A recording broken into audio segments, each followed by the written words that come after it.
This is the Power Producers Podcast, where we are refining and redefining the sales game. Rule number one is you have to believe in yourself. You're the only one who doesn't think you belong in this appointment. The prospect has already validated your existence by scheduling time with you.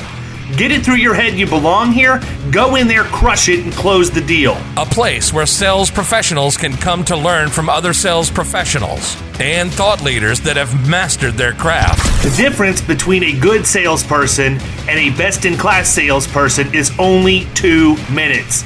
By spending an extra 2 minutes on what you might think is a mundane task in the sales game, you separate yourselves from the pack, you grow your book of business, you close more deals, and you retain your accounts. As well as their peers who are still striving for perfection to achieve their why. I have a wife and 4 kids. Failure is not an option. Real sales professionals, real stories, real results. Are you ready to feel the power? What's up, everybody? Welcome to the Power Producers Podcast, where we are refining and redefining the sales game. The beard is out. He is in the air as we speak on his way to Hawaii for 8 days. And I told him, like, as his agency principal, I don't like to say boss because I don't call myself anybody's boss, but is the agency principal, I would have been happier if he would have gone for 2 weeks for him, because 8 days to Hawaii is not enough on that plane ride there and back. You're losing a day each way that way. But it's free. Wife won President's Club yet again for ADP.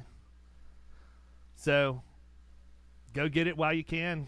And my guess is he's wearing his little man suit that he bought in Key West with the matching shorts and Cabana shirt. So I can't wait. Because his wife, by the way, loves social media. Kyle hates it. And she will post and tag like 15 to 20 hashtags every time. I love it. More people see it then. Yeah. So we've got a crazy episode today. We actually have guest host Sean Kirby, who's becoming a veteran guest host at this point. Mm-hmm. This is like the second or third time you've been on as a guest host, right? Yeah. Replace the beard with the mustache, man. You have a much more ample mustache than he does. It's a Thank you. mustache. And then we've got a gentleman who's more masculine than the other two of you put together, Mr. Derek Hayden. I'm surprised he didn't show up with a cauldron of deer blood to drink, just in the middle of the podcast for no reason. I already finished it this morning, so. That's awesome. Well, listen, I wanted to do this because it's been almost a year, man, and you've like kind of come full circle, I think, at this point, based on everything I'm seeing. You had a chance, you won the Protege, then you had a chance to coach this clown in Protege. I'm sorry, I thought I had Brian McCall on here for a second. Talk about a clown. This is only a 1 hour episode. But you had a chance to do that. You've had some public speaking stuff. You're doing some coaching and things like that. So I just wanted to catch up with you, man, because I feel like the only time you and I ever have a chance to catch up is if I just have you come on the podcast. I know, man. Yeah, it's crazy to think it's been a year almost. So I was just thinking of that this morning, like, wow, it has been almost a year since the finale of season 1. So it's been a cool ride. It's, being from a small town, that was kind of the shtick that I had there, was a small town guy trying to make it in the big city world of. You were the male version of Don't Stop Believing, brother. You are the male personification of a Journey classic. So it worked out, and I do think that had a lot to do with me winning. The final vote was, I've got a strong following in a smaller town, so I got a lot of votes from local people. I argue that. I don't think that's why at all. I don't care if you're living in a small town or a big town. Yes, the people were loyal to you, and yes, they came out and voted for you. But at the end of the day, man, you put yourself in the position to win because you actually did what you have to do. You were the only one who had an article in the newspaper. How'd that happen? Did they just come and say, hey, Derek, I'd like to feature you in an article because we think maybe you're participating in a reality show? No. You went to the newspaper and said, hey, I'm competing in this reality show. Love to have an article. It'd be great reading for Shelbyville, blah, blah, blah, blah, blah. Go on the news channel. Nobody else did that. Go on the TV. Nobody else did that. So don't sit here and say it's because you're from small town America. You could have been in New York City, and if you did the exact same thing, the only difference is you would have been in a bigger town to vote for you more. That's it, period. That's why you won. Hey, I guess that's true. I never thought of it like that before. But, yeah, I think that is what my biggest result from the Protege was getting myself the confidence to just put yourself out there. Really entering my name and my video into the, submission process was the first time I ever really tried anything like that. I always kind of had the mentality to, stay in my lane, not go after some of this stuff, because I thought maybe being from a small town would hinder me and not work out to my advantage. But that was started the, I don't know, you'd say kind of the gateway drug, which is a terrible explanation, but it was the gateway drug to being confident in, putting myself out there and making it happen. I mean, sadly, I use drug references all the time in terms of how business gets done, man. I mean, that's what we talk about when we use mineral at the agency and give it to a prospect. That's why we do it. We're the street pusher, getting them used to using our systems so that they get addicted to them, and then they can't go anywhere, and they have no choice but for us to place the insurance for them, right? So, I mean, I think that applies to a lot of different things. But it's Absolutely. Interesting that you say that. I mean, the mindset's the number one thing, man. It doesn't matter if it's Protege or people in Killing Commercial or people who just say, I really want to get into commercial, but I don't think that I know enough or whatever else. It's 100% a mindset, right? Yep. And I'm trying to teach my older son this because my oldest son this because it'd be weird if he was older than me. Maybe not. I lived in West Virginia for a while. But anyhow, I've been teaching him that, you're going to earn in the denominations in which you're willing to think, period, right? And sometimes you just don't think big enough or you don't think confidently enough. Today's Thursday, right? Mm-hmm. I don't know why I decided to do this, but I started doing this last Thursday. Every morning, so Grayson totaled his car a couple months ago and has still not gone out and bought a new one, which, by the way, absolutely crazy that cars can be totaled when airbags deploy so easily, because the actual body damage to his Infiniti was probably $2,500, Wow. but they totaled a 2019 Infiniti Q50 because the driver's side airbag deployed, the curtain on the passenger window, and the curtain on the rear passenger window, and there's just no, at that point, because the car's still worth $30,000. Right. I'm just absolutely blown away. The human side of me was trying to figure out how I could cut a side deal just to get the car out of salvage, pay to have it fixed, get the old buck knife and slice the airbags off, and just say screw it. I grew up in an era where you ride in the back of a station wagon facing the opposite direction with no seatbelts and a window that rolls down halfway down the door. So if I made it, I'm pretty sure he can. But anyhow, back to what I was saying on mindset. It was last Wednesday or last Thursday. I don't remember which, but I told him, we were getting ready to leave because he rides to work with me due to the accident. So let's go make $10,000 today. He said, what are you talking about? I said, let's just go make $10,000. He goes, how are we going to do that? I said, I don't know, but I'll figure it out. I just know what the goal is. Guess what? I made $10,000. So I have said that every single day for the last week, and every single day for the last week, I've made $10,000. And I'm maybe I need to say, let's go make 100,000 because 10 seems to be easy, right? And I'm not saying that to brag. I don't want anybody who heard what I just said to think that I'm being boastful when I say that. I'm telling you that because when you're willing to think big enough and expand the way you think, you can achieve far more than you ever thought that you could achieve. There are so many ways to make money and improve yourself out there, and look, anybody listening to this who knows who I am knows I've got about 15 irons in the fire. So for me to make 10 grand in a day at this stage in my career could mean I make just a small incremental amount of money across, maybe I make $1,000 across 10 different things. So it is a realistic number to think. But how many people just wake up in the morning and say, you know what, I'm going to go make $10,000 today? And by the way, I'm not talking about $10,000 in premium. I'm not talking about $10,000 in agency revenue. I'm talking about $10,000 that goes into my family's pocket, period. How many people do that? How many people say, this is what I'm going to go do today. I'm going to do what I need to do to earn this. No, they don't. They don't ever start their day with any expectation whatsoever. They go out and they go to work, they run through the motions, and if, I'm just going to close some business today. Great. Well, guess what? There's people out there that close the wrong business. That doesn't mean you're successful. All I'm saying is figure out a way to think big, put a number on it, and then go do it. That's it. I just gave you guys the whole Dirty 130 in 3 sentences. I was wondering if that's where this was going. It sounds pretty up your alley. No, I agree. After the Protege, so one thing I did starting in the new year, and it's funny you say this because I do this every morning. I don't think about making $10,000 a day. Maybe I should now. Derek, you need to. I know. I was trying to look up the book. So the first book I read this year was Miracle Morning. I don't know if you guys have read that. I've not read that one, but I'm going to write it down. It just kind of lays out how you can start your morning and then get more accomplished than the average person in the first hour of your day. And part of that is visualizing. And I read another book. I was trying to find the name of this one. It is Organize Tomorrow Today was the name of the book.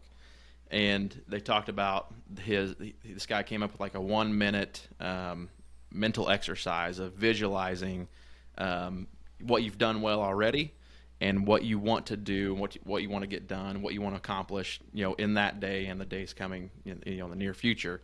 And I've started doing that, and I swear I've got more done this year than I have the entire first 9 years of my career. I mean, and it's not just in business, but it's like started the podcast, and the stuff that we're doing on the podcast is mind-blowing, some of the things that I never would have thought we could have done. And by the way, I stole the name of my podcast directly from Mr. David Carothers too. So, except it's not Bay Area Business Leader. Central Illinois. Yeah, Central Illinois Business Leaders. You've been doing that for a while, right? You've been doing that for a while. Yeah, I started that in the middle of Protege. So, well, look how many people out there have agencies that they've started in the last 2 years that end in risk partners, right? Yeah. Yeah, exactly. And it's funny because they all reach out and they're like, "Hey, man, do you mind if I'm like, what do I care? I'm not. Listen, people, if you want to start an agency that ends in risk partners, I do not have rights to anything other than Florida. Go get it. I'm not leaving the 5 counties outside of Tampa Bay other than to go to Key West when I retire." There you go. But yeah, the visualizing and telling yourself you're going to do it, and it's almost, what's the word they use? Manifesting it to happen. And you start thinking the way. I think the thing is, man, people don't really understand the power of visualization. They really don't. We think we do, but I will tell you that I am somebody who has visualized since as long as I can remember. I mean, going all the way back to junior high and high school. And I do that with literally everything. Like, even if there's an account that I want to get in, I've not been in there, I will visualize myself going in, how I'm going to deal with it. The logo's burned into my brain. Like, I see things in my head, and I do what I need to do until I achieve those things. And if I don't achieve them, it doesn't leave my head, and I don't quit trying. So there are things that I visualize, right? How many times anybody that follows me on Facebook knows that my next car is going to be an Audi R8 Spider, period. I've been very vocal about that. I haven't gotten there yet. I've been there with the money. I just haven't been comfortable writing the check for it. It doesn't mean it's going away. It means it's just not the right time for it to happen. So I leave that filed, but I still, every single day, hold a picture in my hand or on the internet of an Audi R8, and I know that I'm going to have it. Now, after reading the specs on the new BMW M8 convertible, hey, I've driven one of those before, my man. I know all about the Kubota tractor. There you go. I don't know if that's a Kubota or not, but it looked like it. It is. It is a Kubota. Okay, there we go. That's my Audi. Yeah. That's my Audi. Well, I don't have any place that I can use a bush hog anymore, man. So, but I've used a Kubota with the bush hog and a front end loader on it. So I'm not as white collar as everybody probably thinks I am. I just play the role. Well, you were in West Virginia for a while, so I believe West Virginia and Alabama both. I mean, I was trying to force the whole redneck thing on myself, and it just didn't work. Obviously, I'm kidding, people. I love both states very, very much and have great friends in both. But West Virginia is a whole lot different than Tampa, Florida. I'll never forget it. Have you ever heard me tell the story of my first day of school? No. So I moved to West Virginia right before my basketball tryouts, my junior year of high school, so I could play basketball there because my family was moving at Christmas break, so it didn't make sense for me to start here and then go up there. So my dad and I relocated up there first. Brother and sister and my mother stayed behind, and then at Christmas break they moved up and joined us. So I go to school the first day, and by the way, this is the old school. Like there were no buses. Like you had to live like 5 miles away to get bus service. So I lived at least 1.5 miles to 2 miles from the school, and I did have to walk every day. And this is probably mid-October at the time. So I walk to school, walk home. By the time I get home, my dad's already home from work, and he says, "Hey, how's your first day of school?" I was like, "Dad, it's a little weird." And he said, "What do you mean?" I said, "There were 8 pregnant girls in my first class." What? Holy cow. And he said, "What?" And I said, "There were 8 pregnant girls in my first class." And my dad's response to that was, "Well, apparently there's not as much to keep them busy up here as there is in Tampa." Listen to me. I came from a place where I'm not saying girls didn't get pregnant in high school in Tampa, but when you did, it's like the mafia found them and they disappeared. You never saw them again. Like, it was just abnormal for me to be like that. And I'm not kidding you. When I sat in my English class, there was a girl that literally was holding her back, her lower back. You know how women, when they're pregnant, will hold their lower back and shuffle their feet? She was doing that to get to the pencil sharpener that was mounted to the wall. Yeah, I'm that old. Like, I'm sitting here in the front row wondering if this girl's water is going to break before she gets across the room.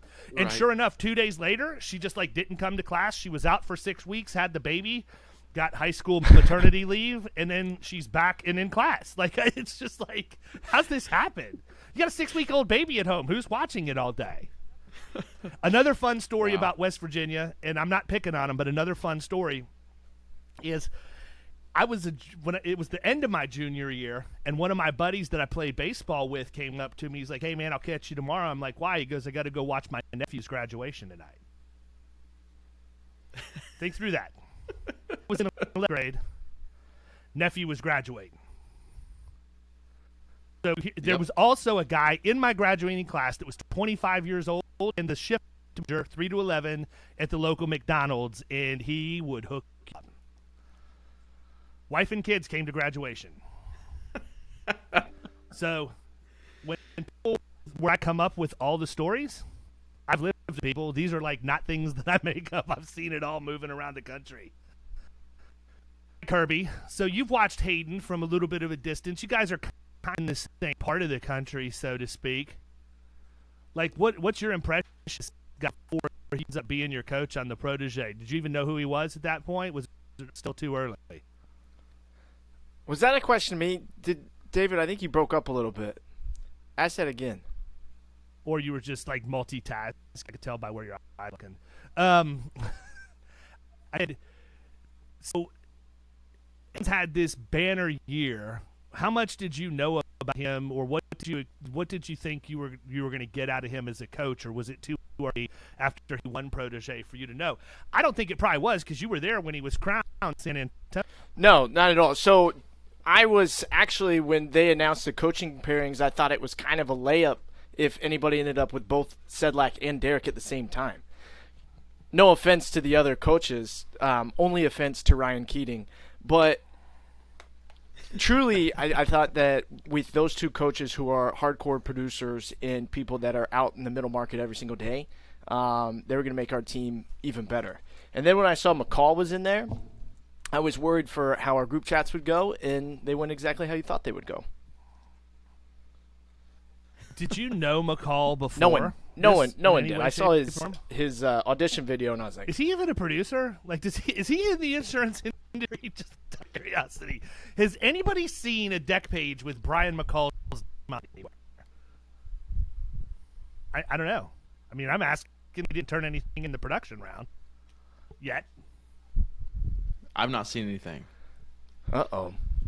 That's interesting. Maybe McCall was manufactured specifically to come in and stir things up. Like the Terminator. He actually came back from the past just to be part of this program. Or I hired him to make it spicy. But no, the guy's, I mean, I think he's legit, man. Here's the thing crazy about McCall. This is the thing that Brian McCall's work, and by the way, we're going to talk about him because he talked about you, Kirby, when he was on. But this is the thing about McCall, and I would tell, I have told him the same thing. his work product, a combination of good and frustrating. Like the meat of what this guy turns in, 100% on point. He just missed the branding bus.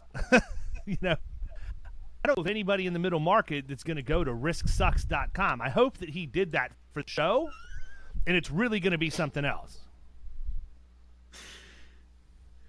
Yeah. Hey, you never know.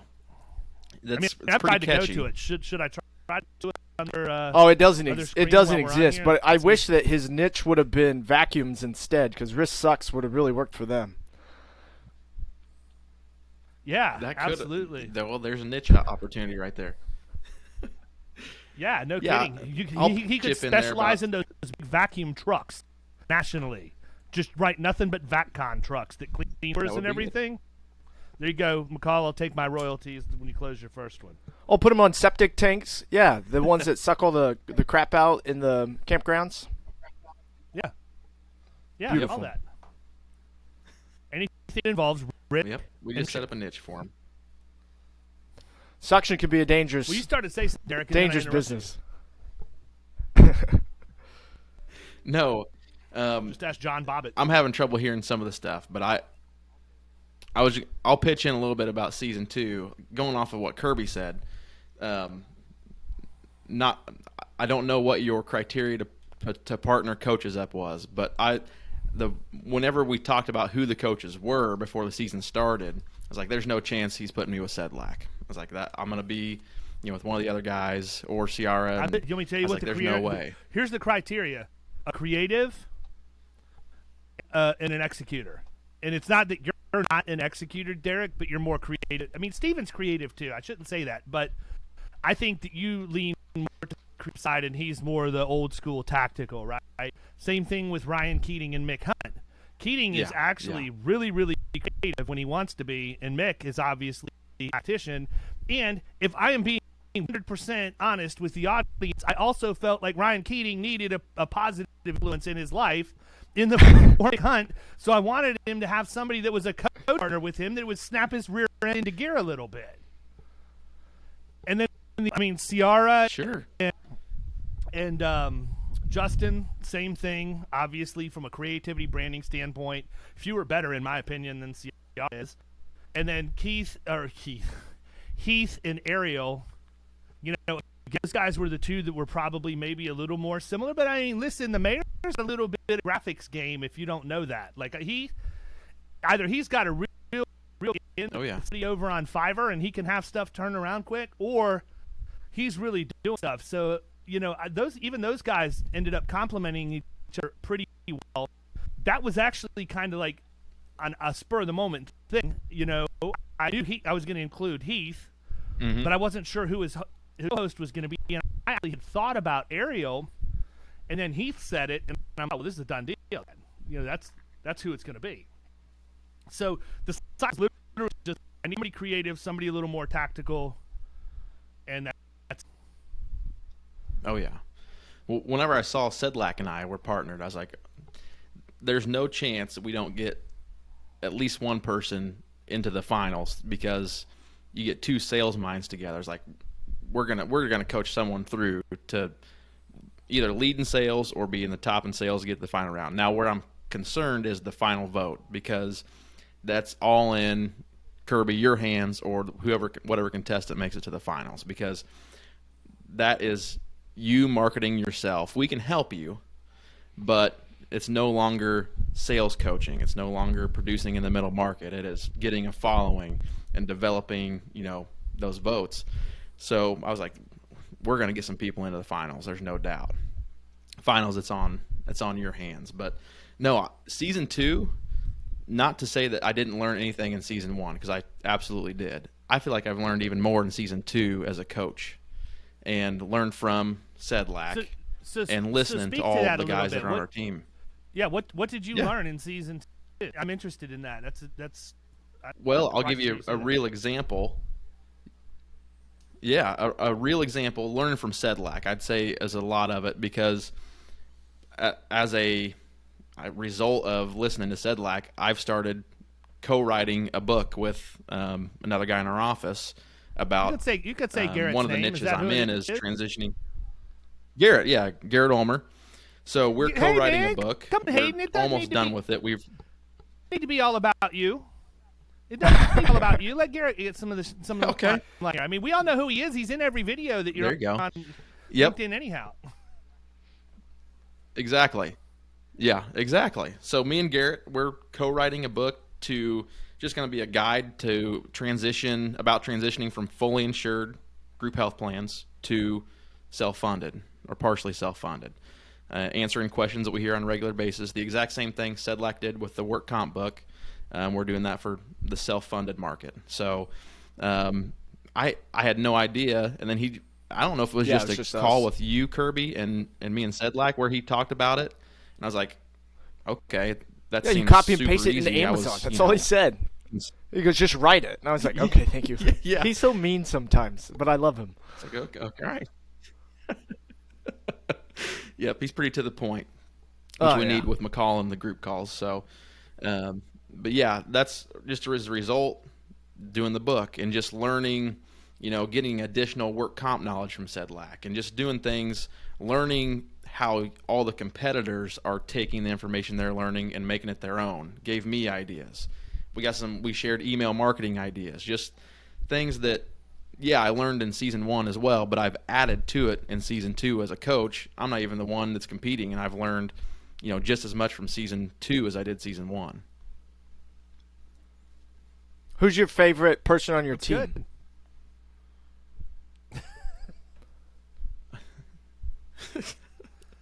That makes sense. John Lyons. That makes sense. He's a silent He's assassin. a silent That dude's a assassin. killer right now. You said Andy Warner. I like all of you. I'm just kidding. Wasn't Andy on your team too? Andy was on our team. He would have been the safe one to say. Andy's a good He's not dude. in the finals. Yeah, he would have been the safe one to say. Because now you just picked one, and he's competing against the other two. Come on, man. I'll teach you how to be more of a politician, Hayden. I know it. Yeah, we had McCall. Warner, Lyons, Kirby, McCall, and all 4 of them had their strengths. And what I can see is all 4 of them were engaged the entire time. Season 1 there was people who made themselves drop out. They just stopped producing, stopped putting their stuff, content together and submitting it. All 4 of our guys stuck it out the entire way, and they were engaged the entire way, and they learned throughout the process and they were actively applying it to their personal businesses, which I thought was, a victory in and of itself. They were taking the material that they were being fed and using it and winning. I got calls from almost all of them saying, hey, just want to let you know I got a BOR because I used this or that, or got a meeting with a big client because of this marketing scheme. I was like, their ability to take what they've learned and apply it was pretty cool to watch, because it's easy. I mean, how many people listen to this podcast and they learn on a weekly basis new items, but they never use it. So watching our teammates are, yeah, absolutely. So yeah, all of the guys did an awesome job, and I'm pretty proud to be a part of it, and hoping we can push one of them through to hold up the belt. So, you guys definitely overall, obviously with 3 people in the finals, had the lion's share of the people. I don't think any other team has 3, right? I think it's 2, Right. 2, 1, Yep. and 3. Yep. So, and that's the thing, man. Andy had good work product. When I talked to him, I told him, I said, it's a tough decision for me when I have to cut somebody, because I don't want to cut anybody, right? To me, the easy way out is just throw wolves and let production sort them out. But it's like I told him, I said, I looked at him and Jonathan specifically and just said, look, if you guys come back next year, you're just not there. You don't have the experience that the people are in. And that's what it came down to for me is when I looked at it, I said, who are the people people that are there, what's their overall experience in sales, period, what's their experience in the insurance industry, and that's kind of how I arrived at the conclusion. Now, we have not released the Protege episode yet. People don't realize this, but there were no losers, right? So the people who got cut, I don't remember if I gave them months or a year. I don't care, but they get one-on-one coaching 30 minutes a week for the next 6 months a year. And why am I doing that? So that I can close that gap. I know where they need help now, and I'm happy to do that. If they put themselves out there, in my opinion, they deserve a reward of some sort. I wanted to close the loop, man. I wanted everybody to believe better. I wanted to be able, and for me, it's also a matter of personal pride and investment in somebody, to where if I bless it and say, look, this person has done what they needed to do, I'm signing off on it, they're ready to go out in the world and produce, I want to make sure I've got that final stamp of approval on there. 30 minutes a week for 6 months or a year or whatever to invest in somebody, honestly, is nothing. So I'm happy to be able to do it, but I don't want people feeling sorry for these guys because they didn't lose. They just didn't get the grand prize. Everybody got something so far. So there's that. That's good, and I know everybody in the show, obviously they were investing themselves to be competitors on the show by submitting their video, so that'll mean a lot to them. Anybody who puts themselves out there like that can potentially, it's difficult to sometimes take criticism publicly, especially when you're doing it in front of a group as large as you've built, David, a following. So I think having it's safe to say, though, reward, that's awesome. I do think it's safe to say that the criticism that was heard publicly pales in comparison to the very direct criticism given behind the scenes. I was far more direct with everybody individually than what we put on the show, and part of that's because I promised everybody when they came on I would do absolutely nothing to embarrass them, and I don't think that I did. I don't think anything that I said should have embarrassed anybody, and if it did, then that's really probably they need to get thicker skin or they're in the wrong occupation. But the stuff that I said behind the scenes, yeah, there's times it was tough love, but you know what? That's what people need. This is. I still think that people are just thinking that this is a fun little club that we have, and it's a game, and it's not real, and there's not real advice given or whatever else. But at the end of the day, I do take it seriously. This is like, even though I don't get paid for it, and it's not technically my job, it's still my name behind it, and that's important to me. So I want to make sure that I give people exactly what they signed up for. So it brings me to a good question. I asked this to everybody. I asked it to Kirby when he was on. But Derek, what advice would you give to anybody who's sitting out there thinking, all right, if he goes ahead and pulls the trigger and he decides he's going to do season 3, maybe I'll do it, maybe I won't. I'm kind of on the fence. What's your advice to them? Just what I want to say, I won't say it publicly. Just do it. Just put a video together and send it in and see what happens. I mean, there's nothing. I guess if you're scared to do it, then you're going to be scared to walk into the middle market account. If you're ready to take your game to the next level, just do it. Even just putting the submission video together, you're going to learn more about yourself, and you're going to learn how to put the video together. You're going to overcome that hurdle, and every hurdle you overcome gives you more confidence to build on. Obviously, for my career, I mean, people see what I've been able to, win the Protege, coach season 2. I never would have done that had I not just sent in a 3-minute video, as for the casting call for season 1. So you don't know what's going to happen. Just invest in yourself, bet on yourself, do it. So how's that any different than producing in the middle market, right? Like, you see that account. You're thinking to yourself, oh my God, I don't know if I want to go in there or not. Maybe I won't. Maybe I can't write it. Maybe I'm not smart enough or good enough, or people don't think I'm pretty. No, that's not it, man. You go in and you do what you need to do to get the deal done, period. But here's what I know. There's a 100% chance you won't write the deal if you don't walk in the front door, right? Mm-hmm. That's one of my favorite things to say when people say, oh, but I didn't get this. Did you ask for that? Well, no, I just thought, no, if you want the order, ask for the order. That's how you get the order, period. You don't dance around and hope somebody just hands it to you. You go in and you know when it's time to ask. It's no different than you being in a tree stand with your bow, hearing that underneath the tree stand, waiting for the deer to come out from underneath it. Next thing you know, bam, right? You know when to take the shot. You don't take the shot when you hear the noise. You take the shot when you've been patient enough. You put yourself in the position to take the kill shot, and you do.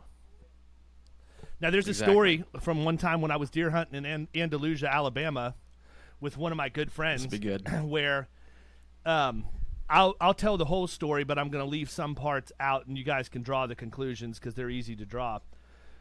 So we're driving from Birmingham down to Andalusia. It's about 2.5, somewhere between 2.5 and 3.5 hours. I honestly don't remember at this point, but it's in the southern part of the state, and Birmingham's kind of in the middle.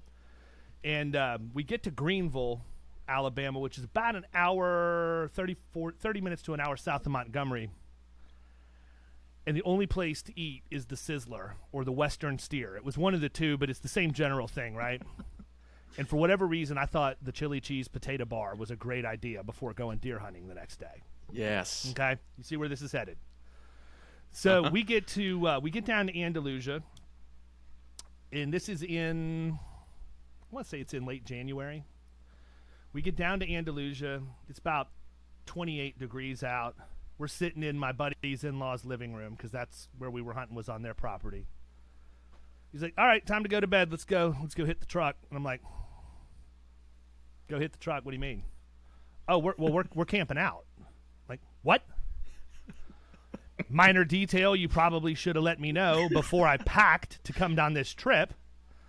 So I put every ounce of clothing that I had on, and we went to exactly what you would consider to be a manly hunting camp. There was old furniture in a semicircle around a fire pit. And we were sleeping there, and my job was every 15 minutes when I woke up fearful that I was going to freeze like a survivor of the Titanic, I went and put more wood or something on the fire to get it to flare up enough to warm me up to where I could make it through the night. And so then at 3 o'clock in the morning, chili cheese potatoes knocking on the door in the middle of the woods, right?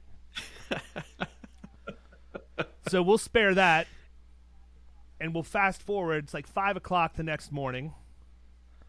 And he gets up and he drops me off and he says, now the stand you're going to go to is like right over here. You're going to weave through, do this, that, and the other. There's no stand where he tells me to go. Like, I literally walk the entire property looking for this place. Finally, dawn hits. I find it. I get up in it. I'm ready to go. And I hear deer snorting everywhere. Like, it was all over the place, but I can't see them. They're not out in front of me. And it gets to the point where it's like 9 o'clock in the morning at this point. Next thing I know, I hear horn honking, and I see coming across the other end of the field my buddy, my dearly beloved friend who is now a judge in Shelby County, Alabama, driving his truck to come get me because he figures I've already shot one. And I swear to God, no less than 100 deer rush out from the woods and underneath my tree stand out into this field and away, and I had no ability to take a shot whatsoever because he was driving right toward me. There you go. Hey, that's a deer story if I've ever heard The one, 100 man. that got away. The one that got away. Listen, I'm getting pulled. Chili I'm dogs. getting pulled away for a second. You guys run it. I'll be back. I in got you. What's up, brother? We're on it, man. What's up, brother? Kirby, what's your experience been on I've learned a lot, Protege man. season I've 2? learned a What lot. have you I would learned? say that if you double down to kind of what you spoke to, the confidence. I'm a younger producer. I've been in the industry not very long. I've listened to a lot of podcasts like everybody else listening to the podcast, even the older people in the industry. And, you start, you're a generalist. You're doing, smaller mom and pop. Being from a small town, Main Street, you get what you got when it comes in front of you. But when you start hunting and you start going after accounts because you know that there's a problem you need to solve, the confidence that comes with that, you win one, you get another. You win one, and then it's easy. I'm not worried about anything anymore. I'm not scared to look dumb because I am. What are you going to – I can't look dumb if I am dumb. So it's been a blast. Good relationships. I'm friends with kids from other teams. I'm pretty sure Sedlak and I are friends. I don't really know. His texts to me are always mean. He commented on my Facebook page yesterday and was just like mean. He just said, no one will ever choose you as their agent. I'm like, just throw an emoji in there so I know you're joking. Hey, Sedlak's like your Little League baseball coach who you're afraid to mess up in front of. I don't know if he you don't know likes what he's me. gonna say. He's always mad in traffic when I call. So it's funny because like every call I've ever been on with him, he's in traffic and he's just bitching up a storm about it. He's my grandpa. He literally is. Yeah, cussing. Yeah, he's a great dude. But so yeah, it's the relationships, it's everything else. So no, it's been an absolute blast. What one of the things you said about coaching's taught you more. I coach high school wrestling, and I know more about wrestling now than I ever knew when I was a kid. And it's because you have to teach it to somebody, and you're again, you have to become the expert in order to, not prove yourself wrong in front of a bunch of kids, right? So you become a student of the student of the student of the game. Exactly. So then that way you can pass down your knowledge. Let's talk. I don't know. Yeah, David's not here, so I'm going absolutely. to ask you about it. Are you working on any other side projects you want to talk about, Derek? Things that maybe the listeners of this show would want to know about. Synopsis. I'll just give a quick tidbit, I guess. So it's funny, like you said, once I won the Protege, now people think I know what I'm doing, which I do. I mean, I've learned a lot. And after coaching you guys, I'm like, I have some stuff that I can share that especially the young and new producers, I think could benefit from. I always tell a story about when I was a young producer, I was failing miserably. Like I had maybe 6 months left before I had to tap out, before the money ran out, and I had to find a real job. But I hit one, and the entire premise of the story is we didn't even quote. Everybody's, in insurance, you try to sell a quote or an insurance product. We went into this account, a middle market account, didn't even talk about insurance, and solved like 2 or 3 of their problems they were having when I started. The Affordable Care Act was still fairly new. So we literally just answered questions, solved a few problems, and left the meeting with a BOR. I'm like, had I not won that account, I wouldn't have stayed in the insurance industry. So that one pivotal part is what I've kind of built on, and I feel like that's what young producers need to hear. And what I've kind of started doing with doing some sales training and doing some talks at conventions, I've just started dabbling with it. But people ask me questions on LinkedIn all the time. So I just started a quick little group on LinkedIn where I share sales tips. Be happy to explain anything to anybody that's interested. Hit me up on LinkedIn. But it's nothing to David's group, Killing Commercial. If you're going big and if you want to learn everything, Killing Commercial is the place to go. If you want small tips, you can ask me or listen to this podcast, because this is where I learn everything that I use in my daily strategy anyway. So, but yeah, it's cool to see people think, now that you are kind of in the spotlight, you know everything, and which I'm still learning. I do know more than I did before, and I feel like I have stuff. All to of us share are the with. same way, though. Yeah. I tell people every day, man. People will call me up and they'll say, "Hey, man, what do you do about this if this happens in your hate?" I'm like, I don't know. I'm the sales guy. Like, you're asking me about ops? Like, I suck at ops. That's why I'm in sales. I can do it, but I learned just as much about how to run an agency from my friends as I'm ever going to teach them about anything. And I think that's why it's so important that you have a peer group in a tribe that you can run in, that that no matter what you run into, somebody in that tribe is going to have the answer and be able to help you see things through, right? That's the magic of what we've built with Killing Commercial. You can go get sales training. I mean, look, there's all kinds of people selling sales training online now. You can get that anywhere. That's not what people come into the community for. They come into they think that's what it's for, and they certainly do learn from it if they've never had experience to it before. But what they're coming in for is community and accountability, period. And knowing that it's a safe place. Look, there's all kinds of great places on the internet that you can go and connect with other agents and everything else. But chances are your competitors are in that group. You can't speak freely, and we don't have that, right? I wish we had more social engagement in the network than what we do. It's tough because you got to get people to leave a platform that they're on all day and go to another one, but that'll happen in time, especially if Facebook ever starts charging. But Yeah. for all practical purposes, you're 100% right, man. You can learn everything that I teach if you just listen to the podcast and you string it all together, right? Yep. Now, Absolutely. The other thing is most people aren't patient enough to do that. Most people understand the time value of money, and they realize it would probably take 2 or 3 years to string it all together, so they'd rather just have it now. I mean, look at Joseph Bustos from season 1 of the Protege. He was like 4 episodes in. Dude's like, screw it, I'm out. I'm just going to join. I don't feel like waiting to see if I win this thing or not. I need it now. And he went, that's the biggest deal he ever closed. He went to his boss and got him to buy Killing Commercial for the agency. So...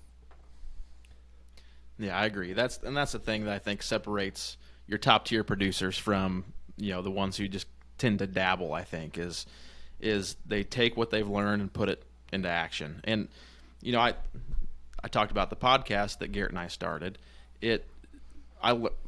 Listened to Bradley Flowers talk about starting a podcast in your niche market for 2 years, and then I heard David talk about Babble, and I was like, all right, it's time to do it. Go ahead. And then what it's spun into, we're almost at the 50 episode mark. That's the mark too. That's the mark. Yeah. You've got to do 50. We've got a huge for us, huge opportunity.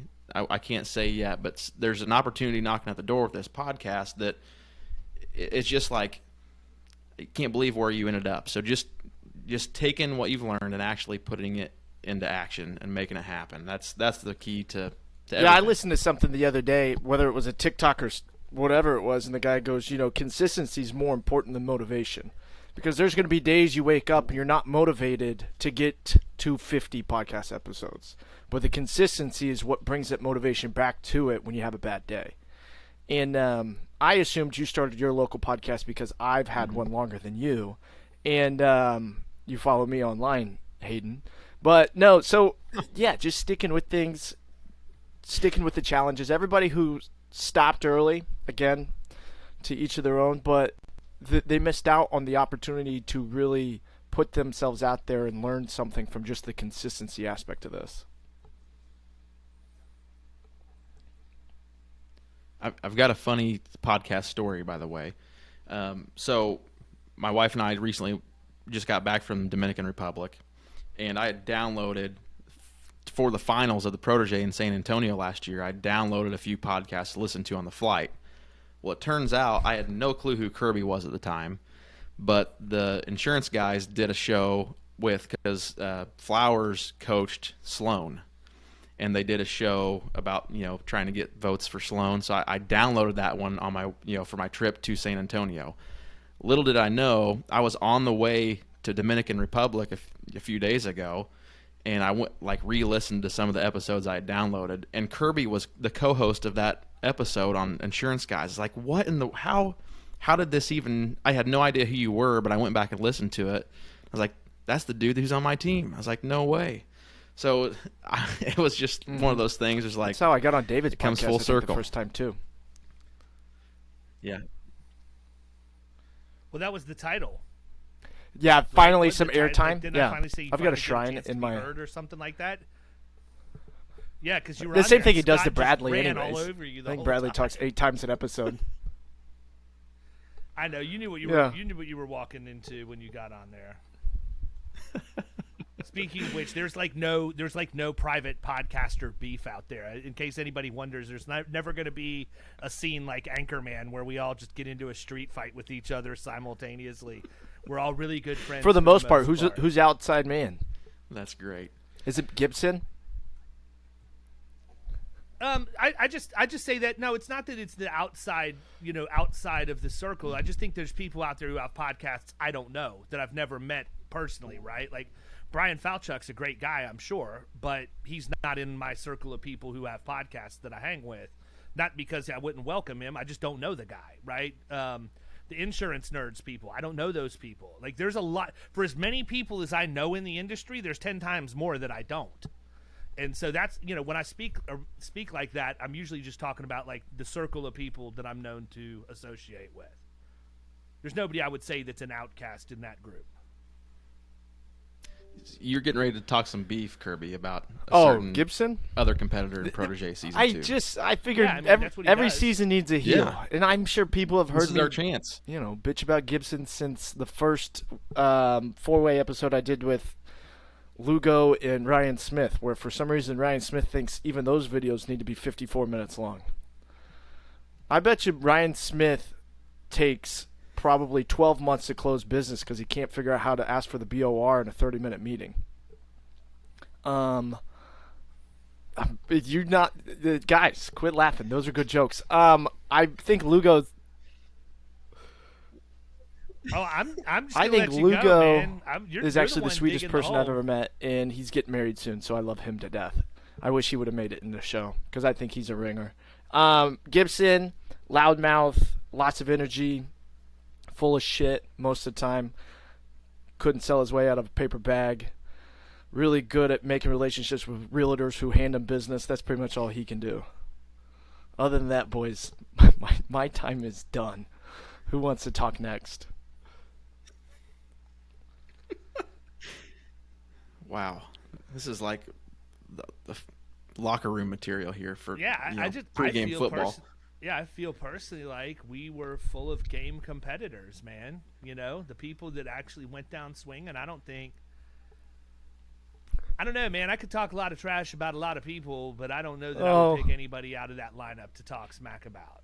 I don't have anything bad to say. It's not that I'm afraid to do it. When I was Sean's age and a little younger, trust me, man. Yeah, that's I true. was through Gibson with it knows where I before Kirby live. knew He what can to show do up with it. tomorrow. He's blown me off for coffee for like a month and a half, saying he's too busy trying to move. Didn't even use Easy Totes. I'm going to give a shout out to Gibson right now because he's got Scott House producer Nick Lucas shadowing him this week, trying to get Nick up to speed on how processes and things like that work. And so, you know, Nick, pay attention while you're on the road, man. That's a gift. You need to follow somebody high energy so you can learn what the habits of a producer are every day. It's nice that Scott gave him that opportunity. Yeah, that's handy. He asked me, and I'm like, he goes, what do you think about that Mitch Gibson guy? I'm like, the people at Pearl Vision love him. He has awesome glasses. Like, every time you see a picture, cartoon, whatever else, this guy, like, he does not look like he is an insurance agent or an athlete of any sort. He looks like he should be filing books with the Dewey Decimal System. And then I find out he played ball at Ball State, which, by the way, Gibson, if you are listening to this, anytime you're ready, give me just a couple of months heads up to get the dust knocked off a little bit. But I was in the 90 mile per hour cages not even 2 months ago, just hitting freaking seeds. No practice. Haven't swung a baseball bat in 10 years. Just got in there. I still had it. So Gibson, if you want to raise money for charity or whatever, and you want to lace them up one more time at the risk of the big dog taking you off the short porch and right, you let me know. Yeah, I just talked. So Gibson's got a pitch. For you. He was a pitcher. Yeah, I just did that for Sean Kirby. There you go. I wanted to let him know. He needs to I hear can't it. talk He smack needs some to Mitch motivation Gibson, right too. now.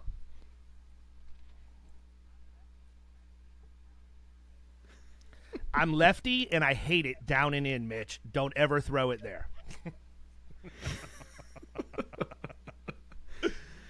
If you know anything about left-handed batters, we all like it down and in. Oh, yeah.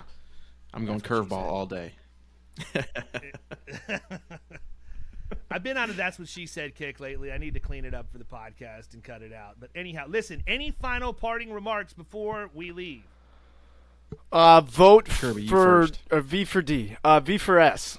So I want to say thank you, David, for bringing me on and interviewing me, and then also bringing on my season 2 coach, Derek, for this episode. Hopefully it comes out before the final votes, because God knows I'm in the top 3. So, guys, vote Sean Kirby. I want everybody to actually know it is a heel, so it's all a joke. I'm actually really nice. I've got kids, and it would be really important for me to win this. But no, guys, I appreciate it. I've learned a lot from both of you. I'm very appreciative for everything you've done for me, especially you, Coach. Back to you, Derek. Hey, happy to do it, man.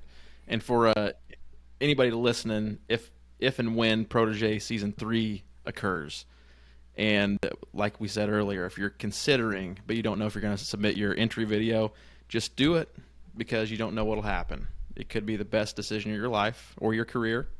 Just do it. And I'll also say... Go ahead. I was just going to say, thanks, David. No one would know who I am if it weren't for the Protege. So it's been a pretty cool ride, and it wouldn't happen without you starting the Protege. So shout out to you, man. I just gave you the platform, man. You're the one who used it. At the end of the day, I think that it's real interesting. I just saw the news come down that Brittany Griner got 9 years in a Russian prison. Oh, no. Oh, are we a patriot now, Brittany? Do we want to sing the national anthem and say the pledge? I'm not going to get political on here, but people, if you want to talk smack about the red, white, and blue, don't come looking for help when the time comes that you need it. Period.